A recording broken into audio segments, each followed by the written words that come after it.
Value, তারপরে হয়তো যেটা এএসসি তে এ বলা হয়েছে এখানে সেটা বি। হ্যাঁ, এইভাবে খুব সামান্য কিছু এগুলো যেটা তোমরা নিজেরা একটু কম্পেয়ার করলে বুঝতে পারবা। হ্যাঁ, এবং আমরা বলেই দিচ্ছি যে আর্থকুয়েক এবং উইন্ডের এএসসি কে গাইডলাইন ধরেই আসলে বিএনবিসি ডেভেলপ করা হয়েছে। সো আমাদের প্যারেন্ট ডকুমেন্টস আমরা এসসি বলতে পারি। তাহলে আমি দেরি না করে আমাদের লাস্ট ক্লাস নোটটা একটু ওপেন করি।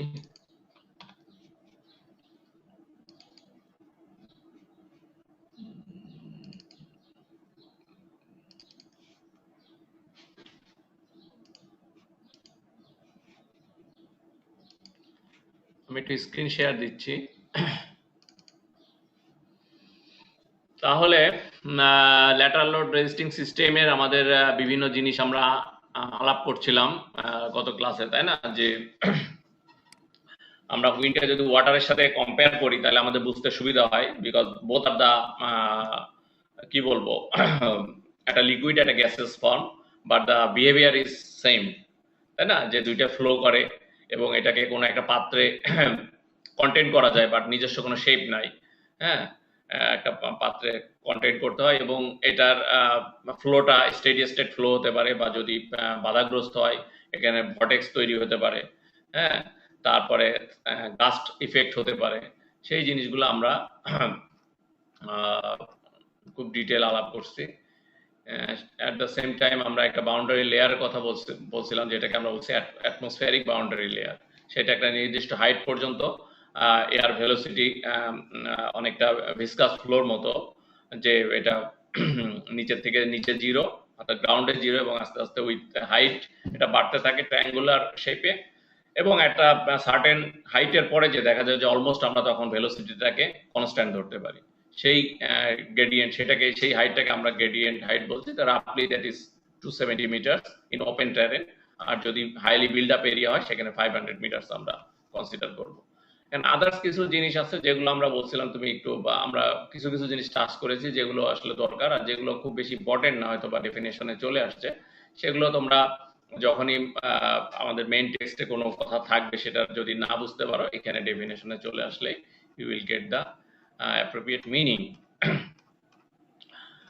দেন আমাদের ছিল এই যে রিস্ক ক্যাটাগরি, যেটা আমাদের আর্থকুয়েক আমরা দেখে আসছি বিভিন্ন টাইপের স্ট্রাকচারের জন্য তার রিস্ক একটা ফ্যাক্টর আমাদেরকে নিতে হয়, এবং তার ক্যাটাগরি 1, 2, 3, 4, এবং এইভাবে আমরা করি।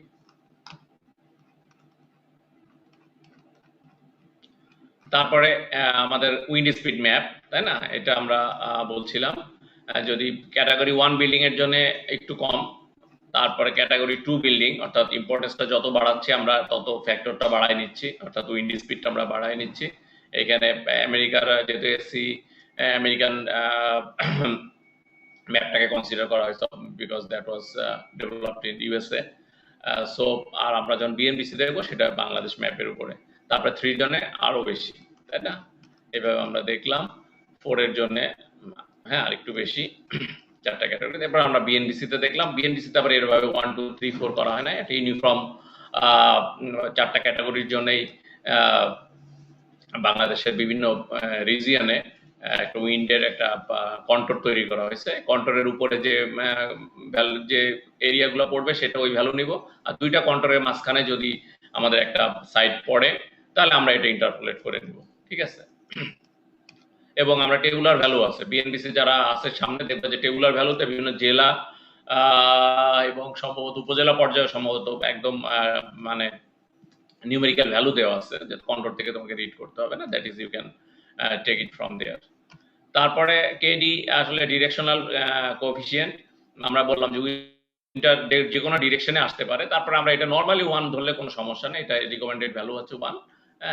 আর এখানে যে টেবুলেটেড ভ্যালু আছে সেটা আমরা নিতে পারি, কোনো সমস্যা নেই। যদি একটু irregular shape, triangular shape, circular shape, hexagonal shape, আমাদের বিভিন্ন ধরনের স্ট্রাকচার হতে পারে।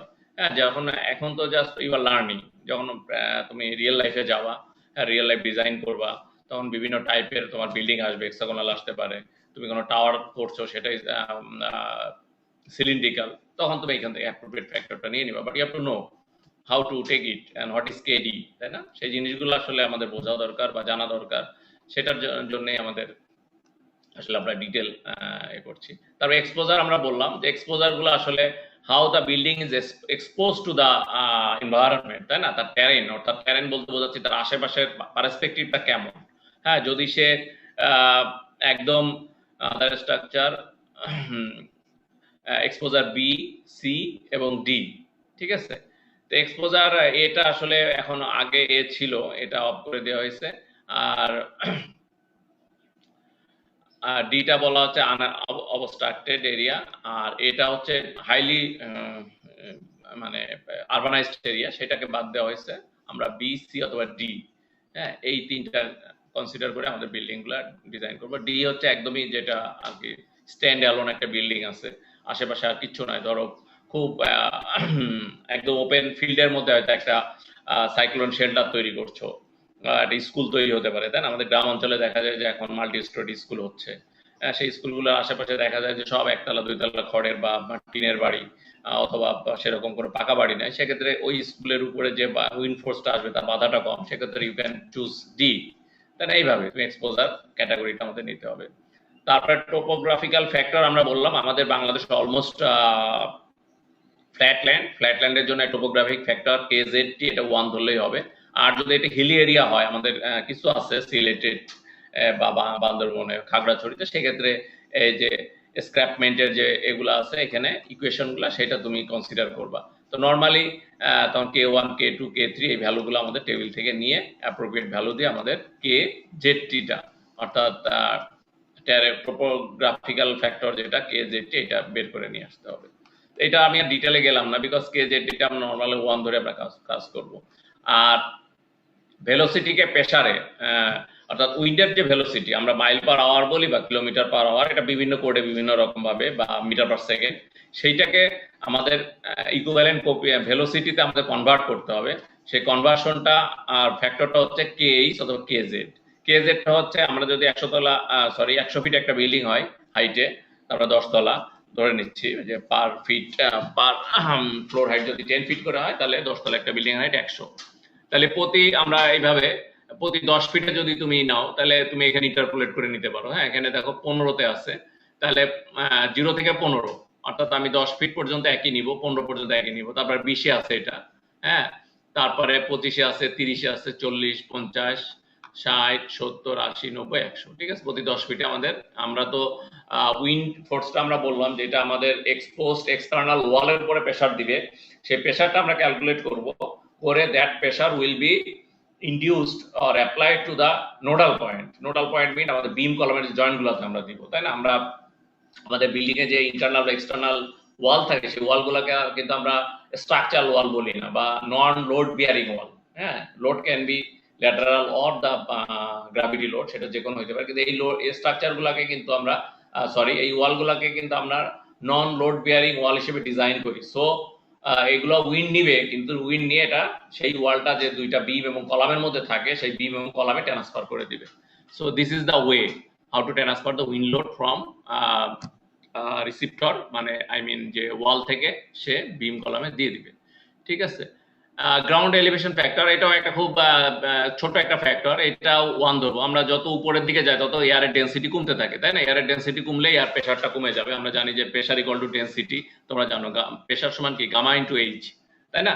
তো আমরা যদি ইনভার্সলি চিন্তা করি, তাহলে উপরের দিকে আমাদের গামা ভ্যালু কম, সেক্ষেত্রে আমাদের কম। এখানে আমরা তারপরেও আমাদের বিল্ডিং গুলা যে হাইটে থাকে 100 ফিট 200 ফিট, হ্যাঁ, খুব বেশি আমরা 20 তলা 30 তলা বেশি করে, এই সামান্য হাইটের মধ্যে আসলে ভেলোসিটির ডেন্সিটি কমে না। হ্যাঁ, এখন যদি খুব টল স্ট্রাকচার হয় 2000-3000 ফিট, এখন সেরকম নাইও আসলে, এখন সর্বোচ্চ হয়তো 1600 ফিট পর্যন্ত, বা আমি জানি না 2000 ফিট পর্যন্ত হয়েছে। তো সেগুলো আসলে এগুলো 1 ধরলেই ইনাফ। তারপরে ভেলোসিটি, প্রেসার, এক্সপোজার কোফিশিয়েন্ট, যেটা আমি বললাম, এটা আমরা ওখান থেকে নিব, নিয়ে আমাদের আমরা মেইন ইকুয়েশনে চলে আসবো। দেখো আমাদের মেইন ইকুয়েশন এখন হচ্ছে QZ। হ্যাঁ, QZ সমান 0.00256 KZ KZT KD KE V square, ঠিক আছে? তাহলে ভেলোসিটি থেকে যে প্রেসার আমরা কনভার্ট করলাম, ভেলোসিটি প্রেসার QZ, ঠিক আছে, ইকুয়াল এট হাইট Z, অর্থাৎ এখানে দেখো KZ আসছে, ঠিক আছে? কে জেড, তার মানে প্রতি ধরো 10 ফিট 10 ফিট করে, তাহলে আমাদের এই কিউ জেডটা জেড জেড অলওয়েজ ভ্যারিয়েবল মনে করবা। হ্যাঁ, যখন আমরা এইচে যাব তখন মানে সেটা ফিক্সড হাইট, তার মানে বিল্ডিং এর টপে। আর টপ পর্যন্ত যাওয়ার আগে প্রতি 10 ফিটে যদি আমরা ধরি, তাহলে এটা কি হবে, কিউ জেড মানে কি Q 10, Q 20, Q 30, Q 40, 50, 60, 70 and Q H সমান কিউ 100। বোঝা গেছে? তাহলে আমরা দেখবো যে এটা ট্রায়াঙ্গুলার ভাবে ডিস্ট্রিবিউট হবে, এই জন্য এখানে কিউ জেডটা আসলে ভ্যারিয়েবল। আর যদি আমরা এটা ভেলোসিটিটা আবার খেয়াল করবো, যদি মাইল পার আওয়ারে থাকে তাহলে এই ইকুয়েশন, আর মিটার পার সেকেন্ডে থাকলে এই ইকুয়েশন। আমাদের বিএনবিসি থাকে আসছে মিটার পার সেকেন্ডে, so will use this equation. আর যদি আমাদের আমেরিকাতে আছে মাইল পার আওয়ারে, তাহলে এটাতে। এবং মিটার পার সেকেন্ডে থাকলে তুমি পাবা নিউটন পার মিটার স্কোয়ারে ভেলোসিটিটা, সরি প্রেসারটা।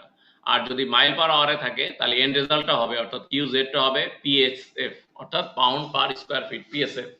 বোঝা গেছে? এগুলো তো তোমরা জানো, তবে ইউনিটগুলো খেয়াল রাখবা।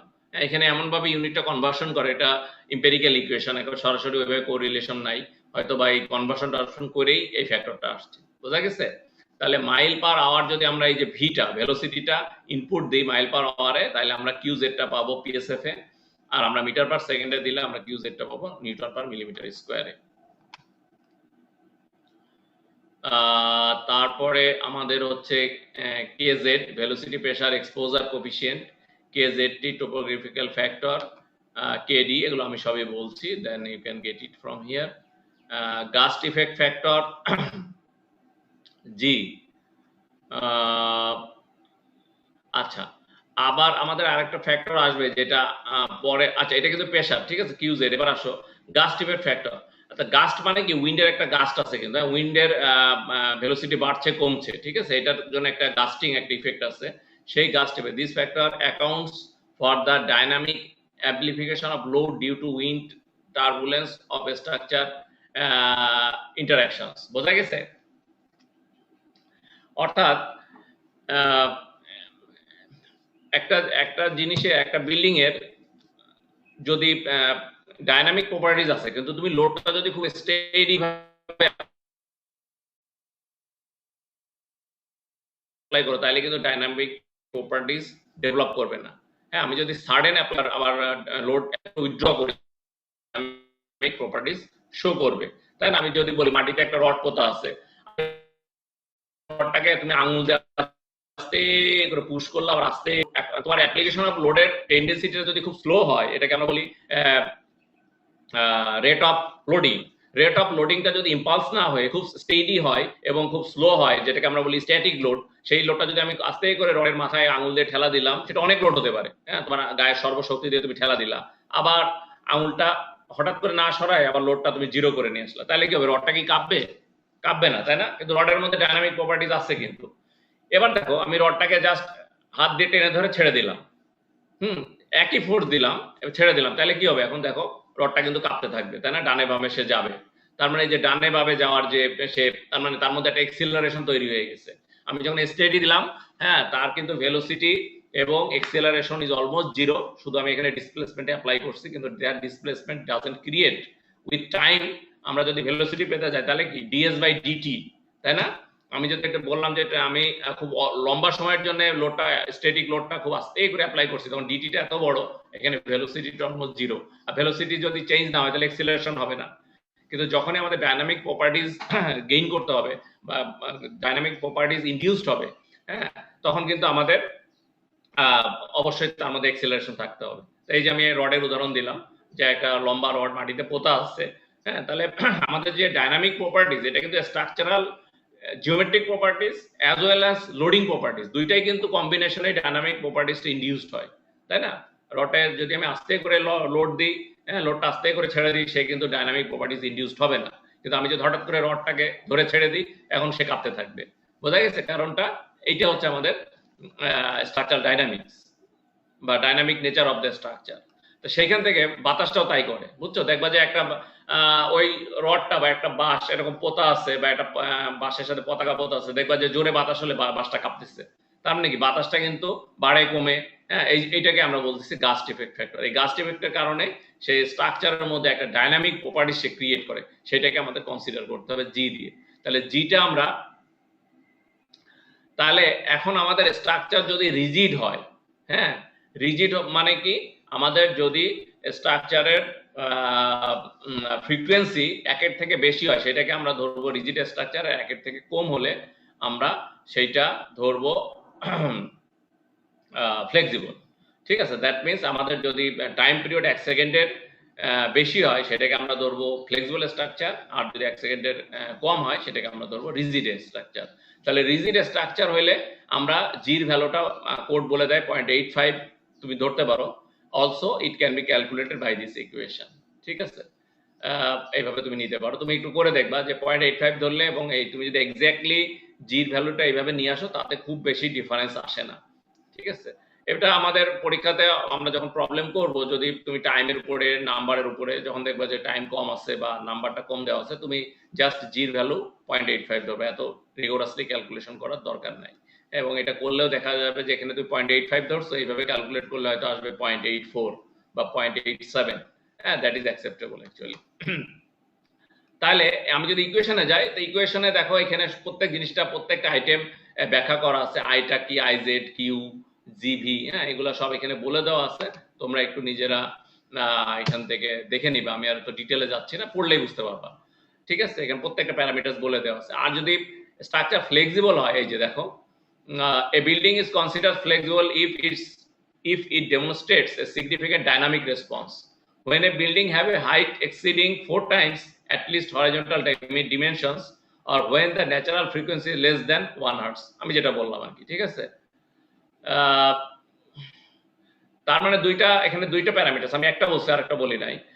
একটা বিল্ডিং সিলিন্ডার নাম শুনছো, মানে সরু, হ্যাঁ, সিলিন্ডার না, কিন্তু সিলিন্ডার স্ট্রাকচার, অর্থাৎ তার একদিকে এল বলি বিল্ডিং এর মানে ফুটপ্রিন্টটা, তাই না, আমরা যেটা প্ল্যান বলি, এটা আমি একটু দেখাই।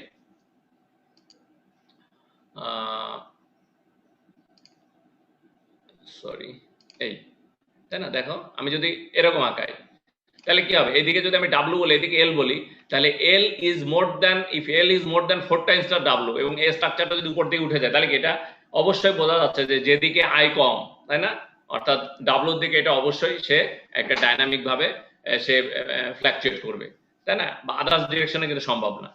তাহলে এইটার একটা ডাইনামিক প্রপার্টিস থাকবে যখন আমাদের, এটাকে আমরা বলবো ফ্লেক্সিবল স্ট্রাকচার, যদি আমাদের এল ইজ গ্রেটার দ্যান, এই যে exceeding 4 times at least the least horizontal dimension. তাহলে লিস্ট হরিজন্টাল ডিমেনশনটা কি এখানে, এইটা, তাই না, এই যে ডাব্লু, আর এটা হচ্ছে আমাদের এল। হ্যাঁ, তাহলে এল is greater than 4 times more than W যদি হয়, তাহলে আমরা সেটাকে ফ্লেক্সিবল স্ট্রাকচার করব।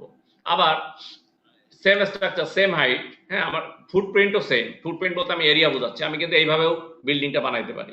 তাহলে ডাব্লু ইন্টু এল, ধরো ডাব্লু ইন্টু এল সমান ধরো 2000 স্কোয়ার ফিট, আবার আমি এখানে স্কোয়ার দিলাম, তার মানে কি দুই দিকে এল এল সমান। হ্যাঁ, তাহলে কিন্তু দেখো এই স্ট্রাকচার এবং স্ট্রাকচার ডাইনামিক প্রপার্টিজ এক হবে না। যদি এটা 5 তলার সমান হয় তাহলে দেখা যাবে যে এর মধ্যে ডাইনামিক প্রপার্টিজ নাই, অলমোস্ট এটা রিজিড হিসেবেই থাকবে। হ্যাঁ, সেটা বাতাস এটাকে কাঁপাইতে পারবে না, হ্যাঁ, বিকজ এরিয়া সেম হলো, আমাদের এখানে স্যালেন্ডারনেস রেশিও, তোমরা নাম শুনছো মনে হয়, স্যালেন্ডারনেস রেশিওটা কম, আর এটা স্যালেন্ডারনেস রেশিও বেশি। হ্যাঁ, এই কথাটা এখানে বলা হচ্ছে। আর স্যালেন্ডারনেস রেশিও থেকে একটা মেজারমেন্ট, আর একটা হচ্ছে যে এটার ফ্রিকোয়েন্সি যদি 1 হার্টজের থেকে বেশি হয় তাহলে আমি এটা ধরে নেব রিজিড, আর কম হলে এটা একটা বাউন্ডারি লাইন আর কি, আর কম হলে আমরা সেটা ধরবো ফ্লেক্সিবল।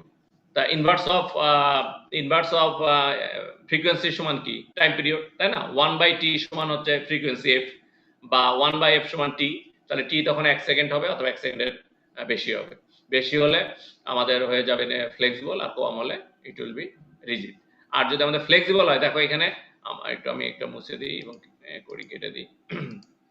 আচ্ছা, তাহলে এখানে ছিল আমাদের জি, তাহলে G for represents for rigid structure, আর GF represents for flexible structure. যদি স্ট্রাকচারটা ফ্লেক্সিবল হয় তুমি ফ্লেক্সিবিলিটি চেক করবা, টাইম পিরিয়ড চেক করবা। ঠিক আছে, আগে আমরা যেটা যেভাবে করছি আর্থকুয়েকের সময়, সেই বিল্ডিং এর টাইম পিরিয়ড চেক করে আমরা দেখব, যদি 1 সেকেন্ডের বেশি হয় so then will take it at GF, এবং দুইটা ক্রাইটেরিয়া আমরা দেখব, যদি জিএফ হয় তখন আমরা জিএফটা নিব।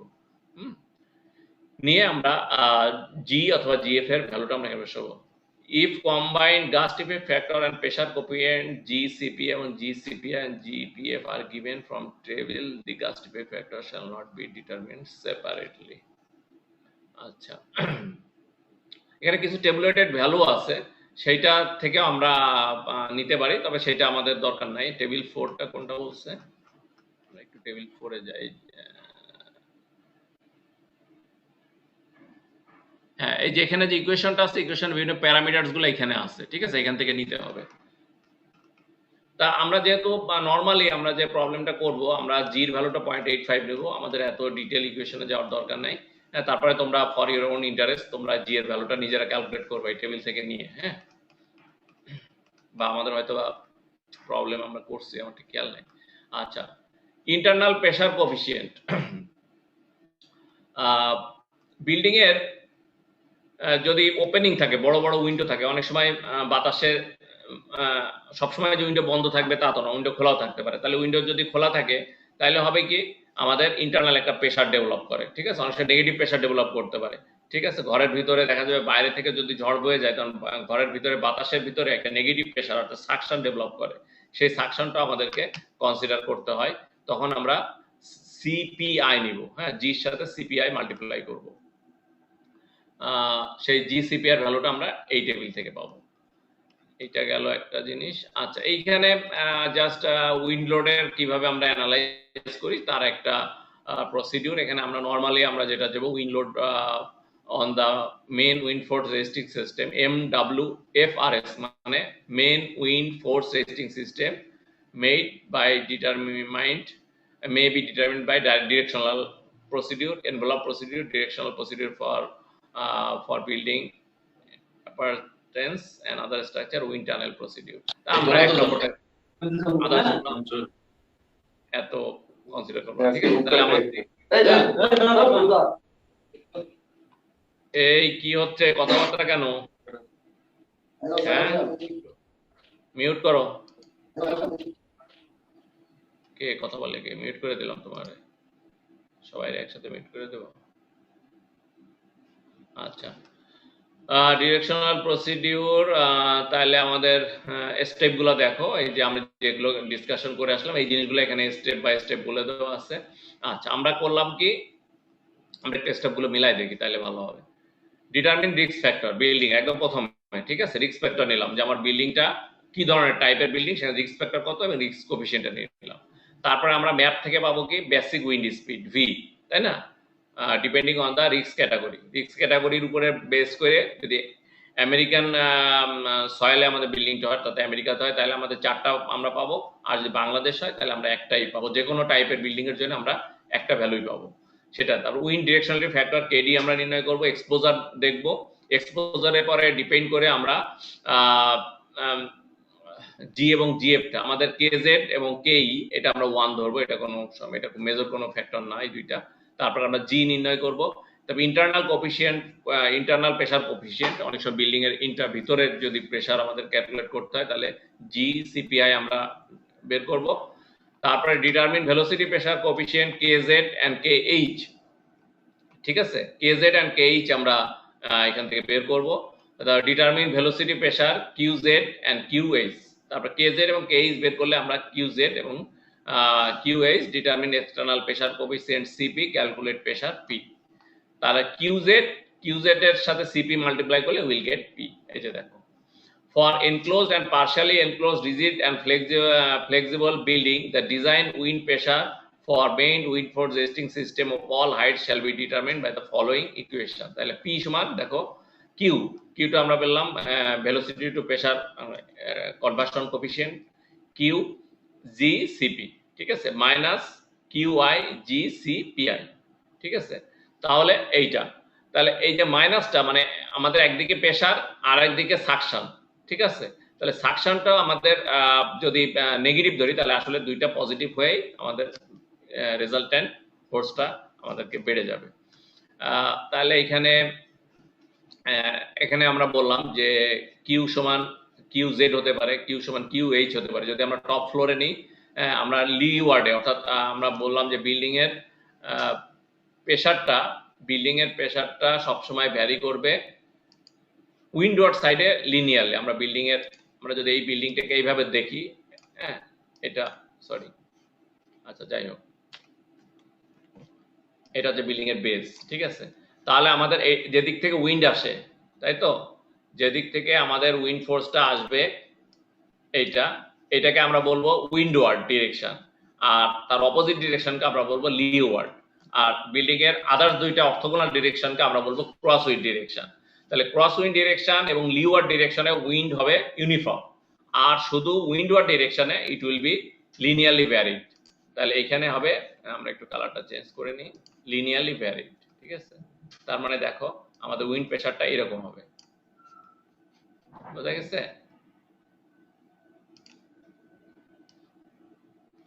সরি, এটা ডাবল এরর হয়ে গেছে।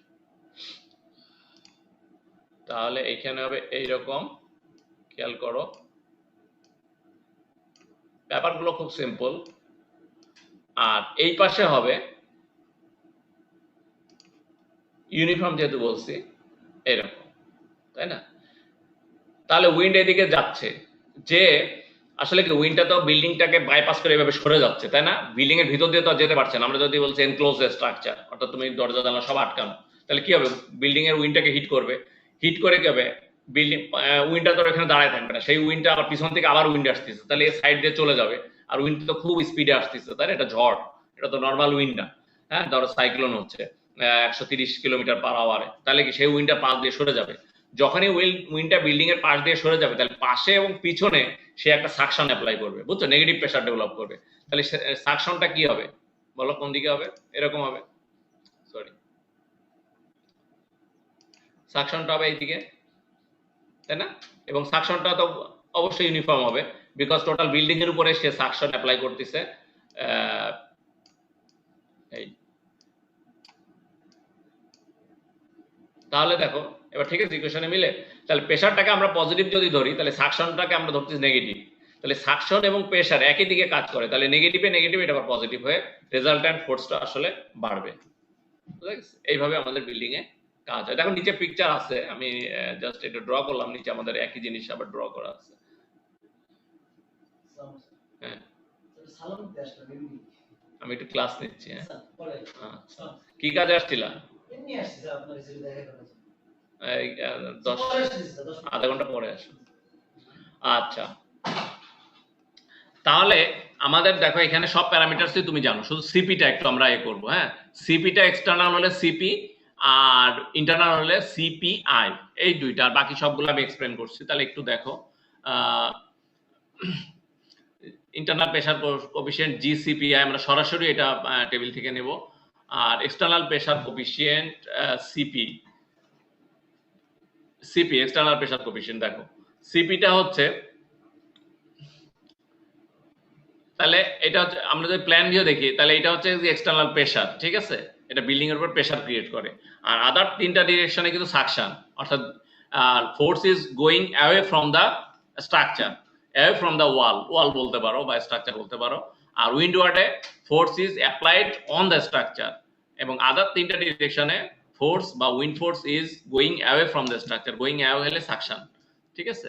তাহলে এই আমি যেটা দেখাও এখানে দেখাইলাম, আমি এটা লিনিয়ার বলছিলাম, একটু আসলে এটা মানে নন লিনিয়ার ভ্যারি করে, তারপরে এটা কোনো সমস্যা না, কারণ আমরা তো প্রতি 10 ফিটে বের করবো। তুমি যখন প্রতি 10 ফিটে যদি একটা গ্রাফ আঁকো, দেখবে যে it looks like something like that. আচ্ছা, এখন সিপি দেখো খুব সহজ। সিপি এখন কি নিবা, ঠিক আছে? অর্থাৎ উইন্ডওয়ার্ডের জন্য এই যে সিপির ভ্যালু একটা হবে, ঠিক আছে? আর লিওয়ার্ডের জন্য একটা হবে, আর সাইড ওয়ালের জন্য একটা হবে। তাহলে উইন্ডওয়ার্ড ডিরেকশনও সিপি সবসময় 0.8, ঠিক আছে? লিওয়ার্ডের জন্য যদি এল বাই বি, আমাদের বিল্ডিং এর একদিকে এল একদিকে বি, এল বাই বি যদি 0 থেকে 1 হয় তাহলে -0.5, যদি 2 হয় -0.3, যদি গ্রেটার দ্যান 4 হয় তাহলে -0.4। আর সাইড ওয়ালের জন্য, অর্থাৎ ক্রস, এটাকে আমরা বলছি সাইড ওয়ালের জন্য অলওয়েজ -0.7। তাহলে আমরা সিপিটা কিউজের সাথে অ্যাপ্লাই করব, আর আদার্স ডিরেকশনে কিউএইচ। তাহলে মানে আমরা যেহেতু বললাম ইউনিফর্ম, তাই না? তাহলে আমাদের ইউনিফর্ম হাইটের জন্য আমরা এটা কিউএইচটা বের করব, অর্থাৎ কিউএইচটা, অর্থাৎ প্রেসারটা ইউনিফর্ম। তাহলে এখানে তো আর কিউজেডটা আসছে কখন? যখন এটা লিনিয়ারলি ভ্যারি করছে বা একটা প্যারাবোলিক্যালি নন লিনিয়ারলি ভ্যারি করছে, কিন্তু আদার ডিরেকশনে যেহেতু ইউনিফর্ম, তাহলে ওইখানে আমাদের কিউএইচ হবে, অর্থাৎ একই value from 0 to building height. আচ্ছা, এখানেই এতটুকুই, তারপরে আমাদের কিন্তু আর কিচ্ছু নাই, তারপরে আমাদের এটা শেষ হয়ে গেল। তারপরে উইন্ড টানেল প্রসিডিউর, এটা জাস্ট আমি হয়তো বলছি যে আমাদের খুব যদি এক্সপেন্সিভ কোনো স্ট্রাকচার হয়, সুপার টল হয়, হ্যাঁ, আমাদের টেরেন এক্সপোজারটা একটু হয়, সেক্ষেত্রে আমাদের আমাদের স্ট্রাকচার বা কনসালটেন্ট চাইলে সে এটা উইন্ড টানেল, অর্থাৎ যেখানে উইন্ড টানেল মেশিন আছে বা এই ধরনের ল্যাব ফ্যাসিলিটিস আছে, তাদের কাছ থেকে সে ওই মডেলটার উপরে উইন্ডের কি ইফেক্ট সেটা সে অ্যানালাইজ করে নিয়ে আসতে পারে। যেমন এটা বুর্জ আল খালিফ, তাই না, এখন বিশ্বের সবথেকে দুবাইতে যেটা টল বিল্ডিং বলা হয়, সেটা কিন্তু একটা উইন্ড টানেল টেস্ট করা হয়েছিল, সেটা দেখানো হচ্ছে। তাহলে ওইটা তো অনেক, কত 1660 ফিট মনে হয়, হ্যাঁ, অত লম্বা স্ট্রাকচার তো তার ল্যাবে তৈরি করা সম্ভব নয়, এখানে খুবই স্কেল ডাউন করা হয়। ধরো এটা খুব বেশি হলে আই ডোন্ট নো 10 ফিট বা 15 ফিট, ঠিক আছে, তার মধ্যে এক্সপোজার, এই দেখো এক্সপোজার, অর্থাৎ তার আশেপাশে এক্সপোজার ক্যাটাগরি ক্রিয়েট করা হয়, এটাকে মডেল করা হয়, তাই না, বা সিমিলারিটিস মেনটেন করে সিমিলিটিউড করা হয়, মডেল করা হয়। হ্যাঁ, যদি এটার হাইট যদি আমরা ওইভাবে স্কেল ডাউন করি, তাহলে তার আশেপাশে যে বিল্ডিং গুলো আছে সেগুলো ওইভাবে স্কেল ডাউন হবে। হ্যাঁ, যদি 1 ফিট সমান 1 ইঞ্চি হয়, তাহলে 100 ফিট সমান 100 ইঞ্চি, এইভাবে, তাই না, একটা স্কেল ডাউন করা হয়, করে একটা সিমুলেটেড একটা উইন্ড ফোর্স, অর্থাৎ উইন্ড জেনারেট করা হয়। উইন্ড জেনারেট করা খুবই সহজ, তোমরা উইন্ড টারবাইনের নাম শুনছো, বা তোমাদের বাসায় যে ফ্যান, হ্যাঁ, ফ্যান চলে, হ্যাঁ, দেখো যে ফ্যানও কিন্তু এক ধরনের উইন্ড টারবাইন, এটা একটা এয়ার ক্রিয়েট করছে। তারপরে এখানে বিভিন্ন সেন্সর লাগায় এটার এই যে cross wind, wind direction, টর্শনাল effect সবকিছুই চেক করা হয়। তো এটা হচ্ছে যে তোমরা ফর জাস্ট এটা সামান্য একটু লেখা আছে to let you know that এই ধরনের কাজ করা হয়। আচ্ছা, এখন আমরা একটা এক্সাম্পলে তাহলে চলে যাই, আজকে এক্সাম্পলটা দিয়ে আমরা শেষ করব। Example দেখো, a concrete residential building located in Tampa Bay area in Florida, which is a hurricane prone region with the following information। ঠিক আছে, অর্থাৎ ফ্লোরিডা টাম্পা বেতে, বে মিন্স বুঝতে পারছো, এটা কোস্টের সাইডে, কোস্টাল এরিয়াতে, আমাদের যদি আমরা কম্পেয়ার করতে পারি কক্সবাজার, সামথিং লাইক দ্যাট, সেখানে বলছো যে এখানে খুব হারিকেন হয়, অতএব সেটার জন্য উইন্ড ভেলোসিটি বা উইন্ড প্রেশারটা তুমি ক্যালকুলেট করো। বিল্ডিং হাইট বলছে 600 ফিট, তার মানে অলমোস্ট 60 তলা একটা building. Building plan dimension 200 by 120, তার মানে এল বাই বি, তাই না, এল হচ্ছে 200, বিটা হচ্ছে 120। আচ্ছা, একটা জিনিস এখানে একটু খেয়াল রাখতে হবে, আমরা কিন্তু উইন্ডের দুইটা ডিরেকশনই কনসিডার করি, তাই না। যখন আমার বি ডিরেকশন, অর্থাৎ বি ডিরেকশনটা যে সবসময় লম্বা হবে আর এলটা ছোট হবে তা না, কিন্তু যেদিকে উইন্ড আসবে তার পারপেন্ডিকুলার ডিরেকশনটাকে আমরা বি বলবো। তার মানে উইন্ডোর ডিরেকশন, এখন বিটা হচ্ছে, ধরো ওই বিল্ডিং এর কথা যদি আমি চিন্তা করি, যদি আমি এই দিক থেকে উইন্ড দিয়ে বিল্ডিংটার উইন্ড লোড ক্যালকুলেট করি, তখন আমরা বিটাকে ধরবো 200 আর এলটা হবে 120। আবার এদিক থেকে যদি আমি উইন্ডটা অ্যাপ্লাই করি, আমাদের দুই দিক থেকে অনেক সময় অ্যাপ্লাই করতে হবে, কারণ আমি বুঝতে পারবো না যে বিল্ডিং কোন দিকে ভালনারেবল। ঠিক আছে, একটা স্কোয়ার বিল্ডিং এর একদিকে দিলেই হয়, যে দুই দিকে একই রকম সিমেট্রিক, যেহেতু অনেক সময় বিল্ডিং এর বোঝা যায় না, বা সব দিকেরই দুই দিক থেকে, অর্থাৎ orthogonal direction, X direction and Y direction থেকে উইন্ড লোড অ্যাপ্লাই করে তোমাকে কলামের ফোর্স টোর্স এইগুলা বা এক্সিয়াল লোড মোমেন্টাম বের করে নিয়ে আসতে। আমরা নর্মালি আমরা উইন্ড লোডটা দুই দিকে অ্যাপ্লাই করি, ঠিক আছে। এটা যখন আমরা হয়তো পরবর্তীতে structure, full structure wind load apply করবো, তখন আমরা দেখবো। এখন যেহেতু just you are learning how to apply the wind load, যেটা আমি প্র্যাকটিক্যালি যেটা হয় সেটা বললাম। আমি যদি এই ডিরেকশন থেকে উইন্ড অ্যাপ্লাই করি, তাই না, একটু খেয়াল করো, suppose I am applying wind in this direction, কি ব্যাপার এটা ঘোরে না কেন, হ্যাঁ ওই একই ডিরেকশনে হবে মনে হয়। আচ্ছা, এইটা নেই, এইটা হলে হবে, এই ডিরেকশন তো উইন্ড অ্যাপ্লাই করলাম, তাহলে এখন এইটা হয়ে গেল আমার কি বলতো, উইন্ডওয়ার ডিরেকশন, তাই না। তাহলে এলটা হয়ে যাবে এখন বি, যেহেতু আমি বি বললাম, B is always perpendicular to the wind direction, তাহলে এলটা হয়ে যাবে বি আর বিটা হয়ে যাবে এল, তাহলে এটা আমার উইন্ডওয়ার্ড। তাহলে লিওয়ার্ড কোনটা হবে, এই অপোজিট সাইডটা হবে লিওয়ার্ড। আর এই দুই সাইডটা হয়ে যাবে এখন আমাদের ক্রস উইন্ড ডিরেকশন, বোঝা গেছে, বা সাইড ওয়াল। এভাবে আমাদের অ্যানালাইসিসটা করতে হবে। যাই হোক, আমরা প্রবলেম করলে জিনিসগুলো আরো ক্লিয়ার হবে। তারপর আমি বলে নিলাম তাহলে বিটা হচ্ছে always perpendicular to the wind direction, এইভাবে আমরা কনসিডার করব। আচ্ছা, তাহলে এই যে টেবিলে এল বাই বি আছে ওইভাবে কিন্তু আসবে। হ্যাঁ, এল মানে বড়, বি মানে ছোট, তা না কিন্তু, বোঝা গেছে, অনেক অপোজিট হয়ে যাবে। তাহলে তুমি এইখানে আমরা, আচ্ছা তাহলে আমরা ওইভাবে যেদিক থেকে আমরা উইন্ড ওইভাবে এল বাই বি নিব। তারপর এক্সপোজার ক্যাটাগরিও বলে দিচ্ছে সি। হ্যাঁ, এক্সপোজার ক্যাটাগরি সি মানে আরবান এবং sub urban area. Determine the design wind pressure for main wind force resisting system with a damping ratio, damping ও বলে দিছে 0.02 2% of critical damping। ঠিক আছে, আমাদের আর্থকোয়েকে যেহেতু এখানে যদি ডাইনামিক প্রপার্টিজ হয় তাহলে এখানেও ড্যাম্পিং আসবে, ওই হিসেবে এখানেও ড্যাম্পিং আসছে। এবং সম্ভবত জি বের করার সময় যে ড্যাম্পিংটা লাগে, যদি আমরা জি সমান 0.85 না নিয়ে ইকুয়েশন থেকে আসি তখন এটা লাগবে। এবং if that is flexible structure. For residential building importance category I সমান 3। হ্যাঁ, for residential building importance category বলছে 3। ইম্পর্টেন্স ক্যাটাগরি 3 ধরছে, এটা ধরতেই পারে যেহেতু এখানে বিল্ডিং বলতে হোটেল হতে পারে। হ্যাঁ, বা যেহেতু এখানে বে এরিয়াতে এখানে হয়তো বা ইম্পর্টেন্স 3, সেটা যেভাবে বলছে আমরা ধরলাম। The basic wind speed in Tampa region V equal to 150 metre mile per hour, মানে 67 মিটার পার সেকেন্ড। ঠিক আছে, এটা আমি ওই আমেরিকান ওই ম্যাপ থেকে তুমি চলে যাও, যে ওইখানে ফ্লোরিডাতে দেখো টাম্পা যেখানে লেখা আছে, হয়তো ওইখানে ওইভাবে প্রতিটা স্টেট এবং কাউন্টি, হ্যাঁ স্টেট মানে তো বুঝো একটা ওদের এক একটা অঙ্গরাজ্যকে স্টেট বলে, এবং তার মধ্যে যে ছোট ছোট, ধরো একটা অঙ্গরাজ্য বাংলাদেশের থেকে 3-4 গুণ, তাই না, সেটা একটা দেশও বলতে পারো। আর আমাদের যেরকম জেলা, এই জেলাগুলোকে এরা বলে কাউন্টি। তা টাম্পা হয়তো বা আই ডোন্ট নো, আসলে এক্স্যাক্টলি আমি তো এত কিছু জানি না, টাম্পাটা হয়তো একটা কাউন্টি হতে পারে। তাহলে ওইখানে ভেলোসিটিটা 150 মাইল পার আওয়ার এখানে বলে দিচ্ছে, বা সরি এখানে যেহেতু বলে দিচ্ছে আমরা আমেরিকান ম্যাপ থেকে, বা যখন তুমি রিয়েল ডিজাইন করবা তখন ওই যে আমাদের ওদের বিল্ডিং সাইটে গেলে ওখানে যে ওয়েবসাইট আছে সেখানে টাম্পা, তোমার যে একদম শুধু টাম্পার কাউন্টি না, তোমার যেখানে বিল্ডিংটা হবে একদম তার ল্যাটিটিউড লংজিটিউড দিলে ভেলোসিটিটা ওখানে দিয়ে দিবে। তারপর টপোগ্রাফিক ফ্যাক্টর যদি ফ্ল্যাট এরিয়া 1 ধরছে, ডিরেকশনাল ফ্যাক্টর কেডি 0.05 ধরে ধরছে। এখন এইদিকে যদি উইন্ডওয়ার্ড ধরি তাহলে বিটা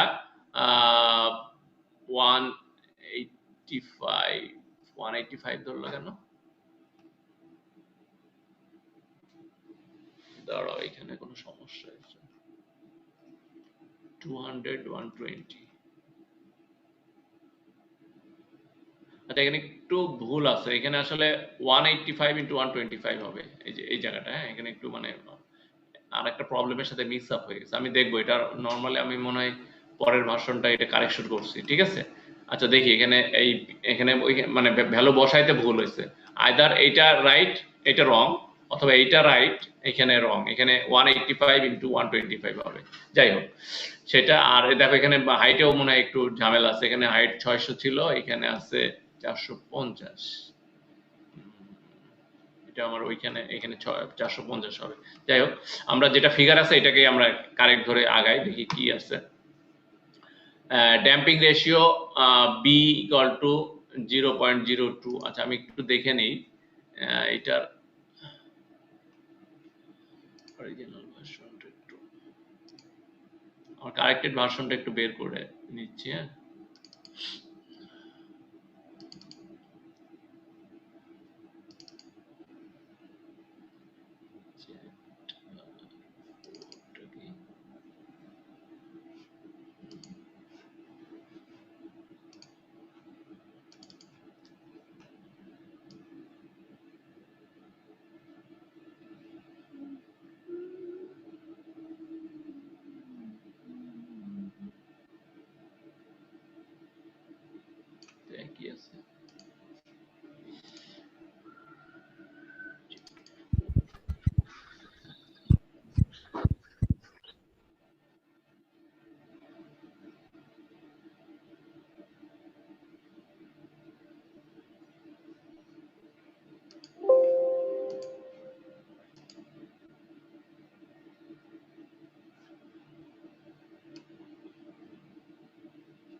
সরি অরিজিনাল ফাইল এটা ওইখানে ভুল আছে, কারেকশন করা হয় না। যা হোক আমরা আগায়, সমস্যা নেই, এটা ওইটা কোনো মেজর কোনো ইস্যু না। বিল্ডিং এর হাইট বা এটা যেটা ফিগারে দেওয়া আছে এটাকে আমরা কারেক্ট ধরে আগাই।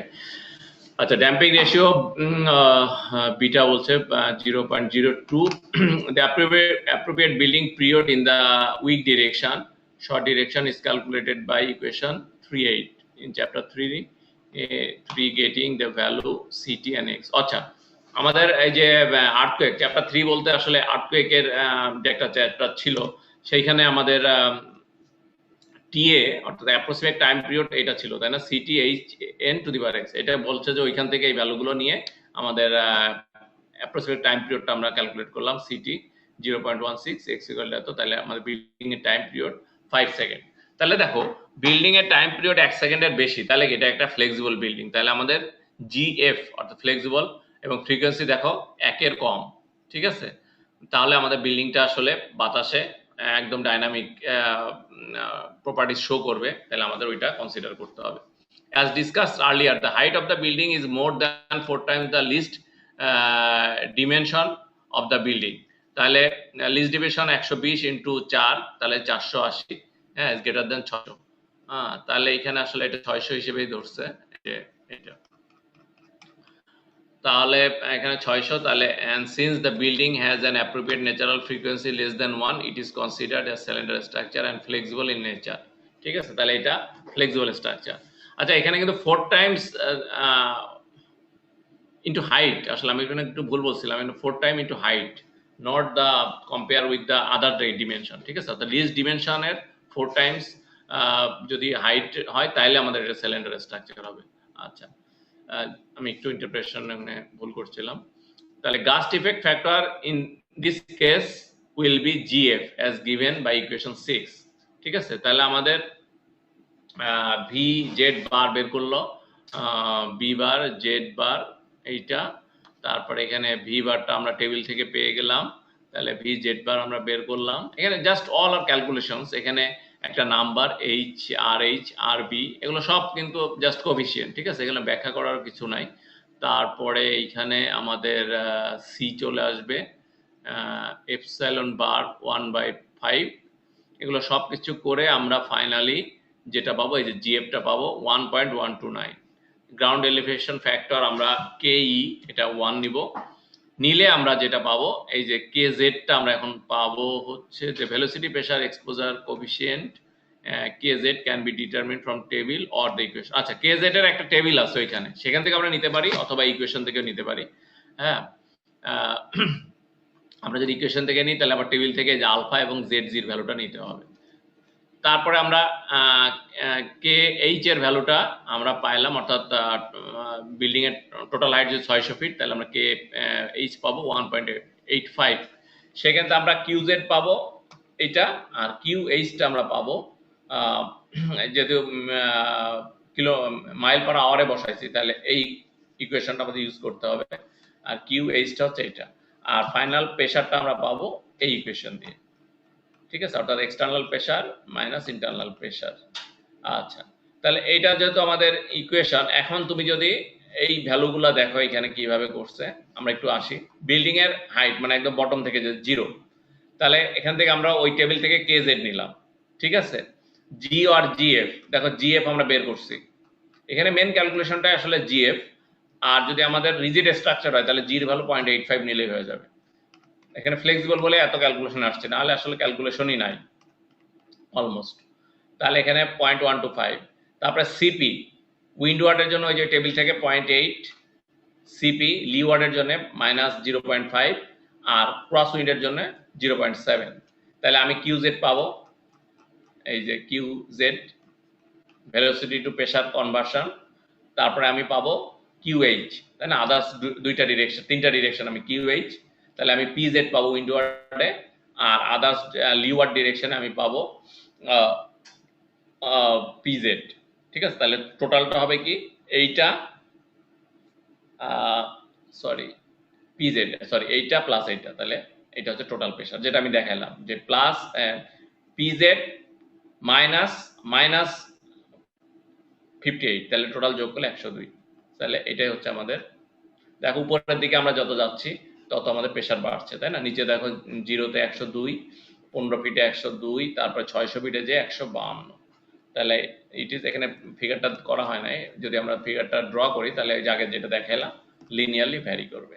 তাহলে এখানে কিন্তু জাস্ট টেবিলার ভ্যালুতে আছে, মানে ক্যালকুলেশনগুলো সো সিম্পল যে এই ভ্যালুগুলো একটা সাথে একটা ক্যালকুলেট করলে you will get this one.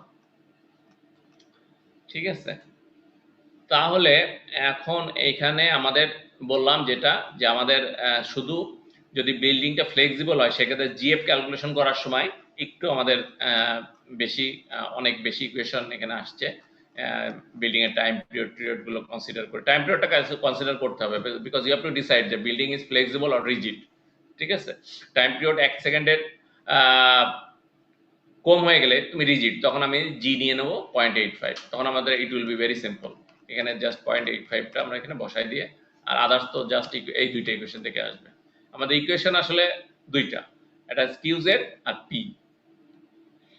ওকে, তাহলে পিতে আমাদের এখানে পিতে আসতেছে কিউ জেড, এই কিউটা আসতেছে আসলে কিউ জেড থেকে, আর জি হচ্ছে ওই যে বললাম 0.85, আর সিপিটা তো এই যে টেবিল থেকে আসবে, তাই না? উইন্ডোয়ার ডিরেকশনে আমাদের সিপি হচ্ছে 0.8, আর লিওয়ার্ডে -0.5, আর আদার্স ক্রস উইন্ডে -0.7। এইটা তাহলে আমার মনে হয় যে এটা তোমরা একটু দেখে আসো। আর আজকে আমরা আর বিএনবিসিটা দেখবো না, আমাদের যেতে এখনো সময় আছে। নেক্সট ক্লাসে আমরা বুধবারে যে আমরা বিএনবিসিতে কি আছে সেটা একটু দেখবো। হ্যাঁ, আমরা এই একই প্রবলেম আমরা বিএনবিসিতে আমরা কনভার্ট করে সরি আমরা বিএনবিসিতে করব, বা বিএনবিসিতে সম্ভবত আরেকটা বিল্ডিং করা আছে। এনিওয়ে হয়তোবা তোমরা তোমাদেরকে একটা অ্যাসাইনমেন্ট দিলাম যে এই জিনিসটা তোমার বিএনবিসিতে করে কনসিডার করো। হ্যাঁ, যদি এই বিল্ডিংটাই সাপোজ আমি ধরে নিলাম কক্সেস বাজারে আছে, সেক্ষেত্রে you just compare the total ফোর্সটা কি কতটুকু ভ্যারি করে। আর বিএনবিসিতে তোমাদের বইয়ে দেখো, বইয়ে অবশ্য নাই, আমি আর একটা প্রবলেম তোমাদের আগে দিয়ে দেবো, আর এটা আমি একটু কারেকশন করে দেবো। হ্যাঁ, এই প্রবলেমটা একটু ইনকমপ্লিট মনে হচ্ছে, এই হাইট টাইটগুলো ঠিক নাই, এগুলো আমি ঠিকঠাক করে নেক্সট ক্লাসে আবার এটা একটু ডিসকাস করবো। তাহলে আজকে আমাদের এতটুকুই থাক, তোমরা এই জিনিসটা দেখে আসো। হ্যাঁ, আর বুধবারে যে আমরা বিএনবিসি দেখবো, আর এই প্রবলেমটা আরেকটু ডিটেল দেখে আমাদের সিলেবাস নেক্সট উইক ক্লাসে আমরা শেষ করে দেব। ওকে, থ্যাংক ইউ। হ্যাঁ স্যার, এই নেগেটিভ বা সাকশন প্রেসারটা কেন ডেভেলপ হয় স্যার, আবার যদি একটু বলতেন। ও নেগেটিভটা, আচ্ছা সেটা তো এই যে, আচ্ছা আমি ফিগারে চলে যাই। এই যে উইন্ডটা তো এইদিকে হিট করতেছে বিল্ডিং এ, ঠিক আছে? তাহলে বিল্ডিং এ হিট করার পরে তুই যদি একটা বল বিল্ডিং হিট করো, বলটা তোমার দিকে চলে আসবে, কিন্তু উইন্ডটা তো আর বলের মতো না, উইন্ডটা তো অত হার্ড না, বাউন্স করবে না। সে ধরো এটা কি হবে, তুমি যদি আবার এ করো, তোমার বিল্ডিংটাকে এইভাবে চিন্তা করো, ধরো তোমার নদীর ভিতরে একটা ব্রিজ আছে, তুমি তো নদী অনেক সব পার হও, ব্রিজের ওইটাকে আমরা কলাম বলি না, আমরা পিয়ার বলি, ঠিক আছে?